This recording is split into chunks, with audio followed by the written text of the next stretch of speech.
Hey everybody, welcome to Couch Report. I'm RJ, I'm with Matt here. We're from Osiris, and we're also from the Helping Friendly podcast. We're here talking with John from the Disco Biscuits. What's up, man? How you guys doing? We're doing great. We're here in DC. You guys played last night. You're playing tonight. This place is amazing. We're going to get into it a little bit. But first, I just want to say thanks to Disco Biscuits for doing this, and just the Streamboat team for helping us with the production and whatnot. We're going to get you to the YouTube stream right after this conversation's over. So we're hoping that everyone can listen to our interview with John and then jump over to the YouTube stream to see the show. I'm going to hand it off to Matt real quick for the first question. Yeah, so John, you guys have a long history of playing in D.C., a lot of great shows at the 930 Club and other places. Last night was the first time at the Lincoln Theater, though. What did you think of the Lincoln and the show? It seemed like a pretty hot show from where I was watching. Felt very presidential. We played a club called the Jefferson in Charlottesville, I believe, right, West Virginia, and it reminded me of just of that place, very similar to that place. These little presidential theaters have... They're kind of like movie theaters back in the day with the ramp and the whole thing. Mm-hmm. And it sounds great up there. Feel like we played good. It was a nice warm-up show for tonight, though. Like tonight's the show. Tonight's sure. tonight. Oh yeah, for All sure. Right. So this is we're at the Anthem, and you guys played here once before. It's just open. It's only been open for about a year and a half, I think. Anything notable about this room or about just being in DC that you've noticed from last year and being here now? Well, the sound comes off the walls a little bit differently in this place. So you got to kind of wait for the stuff to come back a little bit. So you play a little bit less, wait a little bit more, you hear it come back off the wall, mix with yourself and what the other guys are doing that's coming back off the wall a little bit. It's a little bit of a slower push. So play something a little more powerful, a little less fancy. Interesting. And is that do you see that in a lot of other venues, or do you feel like this is a different sort of venue from what you're used to? Well, I feel like for us that this is like the largest. Sometimes we play First Bank in Colorado, which is similar to this. And I learned that the old way. I used to listen to old First Bank tapes, and I was listening to what I was doing. I was like, well, I'm playing too fast for that room. Oh. So the fast, shreddy, ripping stuff works great in a room like last night. It works great 700 below. But when you get into this like above 5,000 space, you got to kind of switch it into a different gear a little bit. So this place unique. First Bank unique, and then every other room that size is usually outdoors. Yeah, right on. Interesting. Yeah. So, well, I guess in addition to the sound, when you're playing a small venue, you're playing a big venue, you guys do this in a lot of cities where you're kind of playing escalating rooms each night. Yeah. How do you change the approach to the set list and what you're going to do? Is it really just, balls out Disco Biscuits every night, or you say, last night is smaller, so maybe when we want to play a different type of song, then we're going to play in the big Anthem room? Yeah, that's a great question. Like, how do you do that? The more consciousness you bring into that, almost the worse it goes with our particular band. So you try not to think about it at all. But in this room, it's hard because it is so much larger than any inside place that we ever play. You do kind of have to deal with it a little bit on some level. Like if we were to go from, let's say, the Fox in Denver to the Fillmore, right? Fillmore's half the size of this place. You probably don't need to think about it at the Fillmore. You don't. But this room, it's so much bigger. This is like an arena where they just didn't put the other parts on it. Yeah. So you got to kind of approach it like that. Right. So you guys have a bunch of multi-night runs coming up. You're doing the Cap next weekend, and then New Orleans, Colorado. For sure. And the Red Rocks, at the end of the 3 nights in Colorado, is that something that's just, I'm going to put words in your mouth, is it just like a spectacular place to play? Well, it's like our 40th time, yeah. So it's like I'm over it at this point. You know what I mean? It's cool. Mother Nature made an amphitheater, and everybody's got to play it, whatever. I love the First Bank, frankly. They won't let us play the First Bank because we have to play Red Rocks, but, it's weird, Colorado. They have so many great venues there. Like, how do you... Can't play them all, I guess. Yeah, and you guys are doing 2 nights and then 1 night at Red Rocks, I think. Something like that, yeah. 2 Ogdens, 1 Red Rock. Yeah. And New Orleans, I think, is the Fillmore that you guys are playing. It's new-ish. Have you guys have played in New Orleans, obviously, over the years, but I don't know how much recently you've been there. I don't think we've been there since maybe... I wonder if it was Jazz Fest last time I was there. I feel like we played there once after Jazz Fest. that was just a random one-off, like during October or something. But besides that, yeah, we haven't played there in a while. We stopped playing Jazz Fest a long time ago, just because it was just too crazy. Like Jazz Fest was just so off the chain that I didn't think anyone remembered even going there. It's like, what's the point of playing a show there if nobody even remembers the whole week? So Right. that was the logic then. I don't know if that logic's any good, but that was the logic at the time. And New Orleans is such an amazing music city. Obviously, I don't know if it's different to play there, like from other cities, or if you even get time to go out and see local music and kind of explore. But it's sort of everywhere you turn is music in New Orleans. Yeah, New Orleans is amazing like that. It's an I awesome. mean, I lived in Vegas for a while, and when I was living in Vegas, it reminded me of New Orleans, and it was kind of cool like that. Like the streets with the open air bars with the music, different music coming out of each one. So it's a good scene. New Orleans kind of invented that whole scene. Yeah. It's good stuff. And the, I've tried to make a po' boy sandwich at home. I don't know if you've ever tried this. I've never tried. It's impossible. It never turns out right. Deep frying is the most dangerous thing at home. Do not try that at home. I've never tried it actually. It's really dangerous. Leave the po' boys to the professionals. Go to New Orleans. It's cheaper.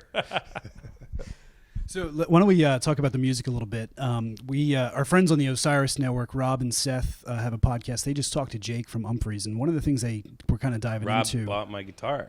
Did you really? Rob, I was for you or from you? The Gibson that I have, Rob is the guy who paid Get for that out. guitar. The one that's been with you forever, right? Yeah. I was broke, and I had to give the guitar back that I was using, which was that guitar, and I wanted to get another guitar, and Rob was, I guess, just like, I'll pay for it, and then he paid for it, and then so forever thanks to Rob Turner for sure. Great guy. Did not know that. We'll have to thank him for you. Yeah, please do. So they got into talking about kind of when all of you guys were coming up in the 90s, and you had this sort of generation of jam bands ahead of you, the Fish, the Widespread Panics, the Grateful Dead, of course, and how you really, to make a space for yourself, you couldn't kind of do the same thing that they were doing, and the approach that they took was to throw some metal in, right, and give it a harder edge. You guys took the dance and electronic thing and kind of infused that and created a whole new space.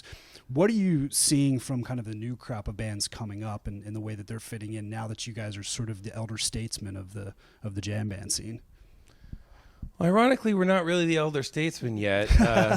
Fish is still packing arenas all over the country. Widespread's still around. Everybody's still around, it seems like. Maybe the Allman Brothers, unfortunately. But the Dead is still on tour.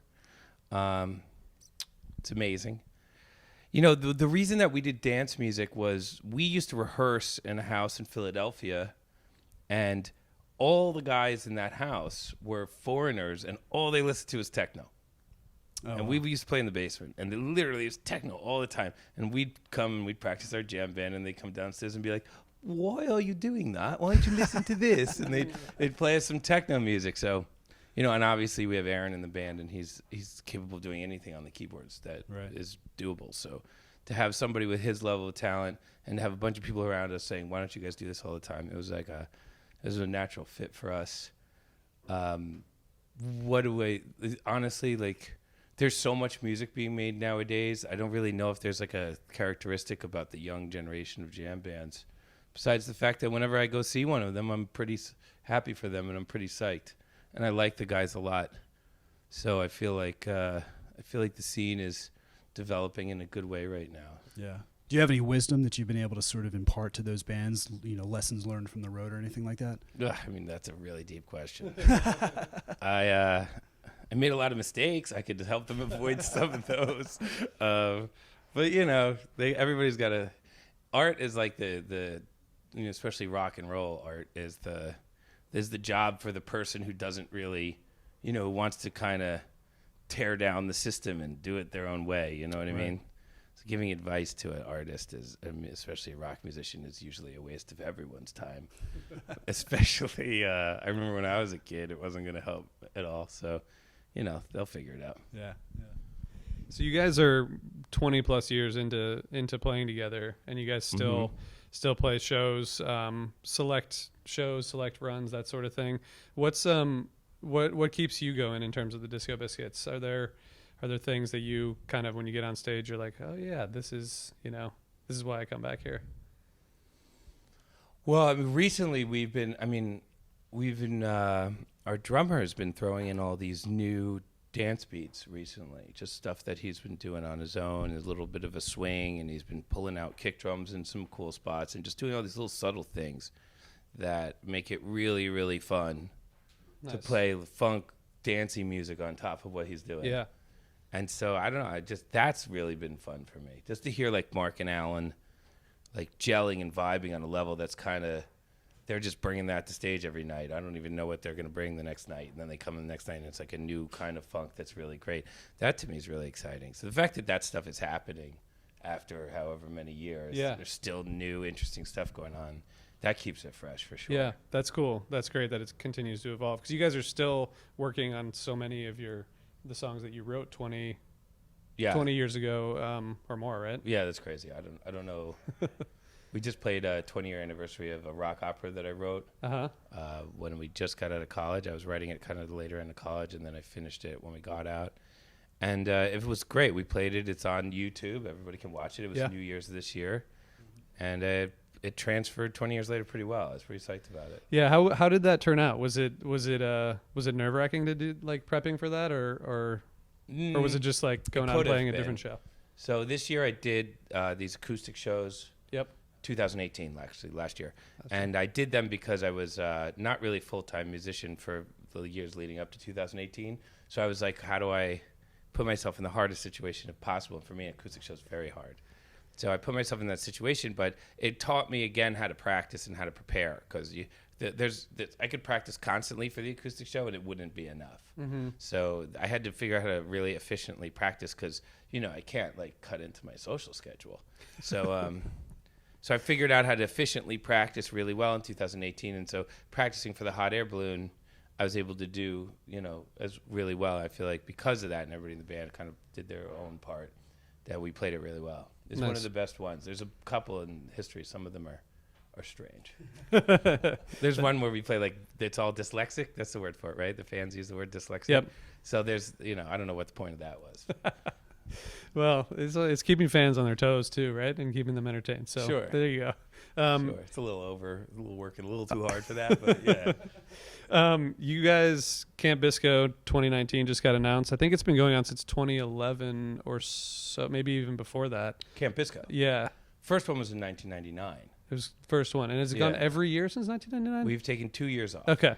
So you're 20 years basically into having your own festival, which is pretty sweet. There's so many festivals out there, and so many come and go and that sort of thing. What do you think is, like, unique about it and keeps people coming back and keeps you guys interested in continuing to do it? I think what's unique about Camp Bisco is our approach to it was basically to give the Biscuits a headline spot at a festival, because back in the day, nobody would let us headline any festivals. We would be one of the larger bands on the bill of the festival, and they'd still make us play at 2:00 in the morning, because that's what our kind of music was all about.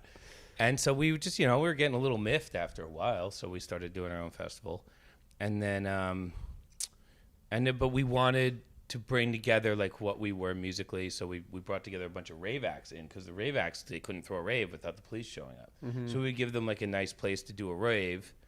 And then, we would have our normal show in the afternoon, and that kind of chemistry worked really well. So we've had, a lot of huge artists play Camp Bisco before they were huge, and thanks to the Camp Bisco fans, a lot of artists played Camp Bisco because you could go from not huge to huge just by playing Camp Bisco. So, for instance, the year that Snoop Dogg played, he played half price because he just wanted that Camp Bisco effect. Not that he needed it in the large part, but he just wanted that kind of buzz around a show. He didn't do that many shows that year, but he wanted the shows that he did to have really maximum buzz. So he knew Camp Bisco was a place where you could get that. So that's why he played Camp Bisco that year. Wow. I mean, he basically played for free. He just came. We all smoked joints with him. It was great. It was great. That's awesome. That's a cool experience. Anything that you're looking forward to this year for Camp Bisco, or just continuing to kind of keep that trend you were talking about moving? It's a great question. I'm gonna have to table that one for another time. Right on. Not sure what's gonna happen there. We're gonna do something cool though. Cool. Awesome. Yeah, it's funny thinking about Camp Bisco. There was a point maybe about 10 years ago when, like, the crowd size seemed to, like, triple Yeah. right? And I think that was probably about the time that like the EDM thing in general, like in the U.S., really just skyrocketed, took off. Yeah. But you guys had been playing, dance music for a long time before that.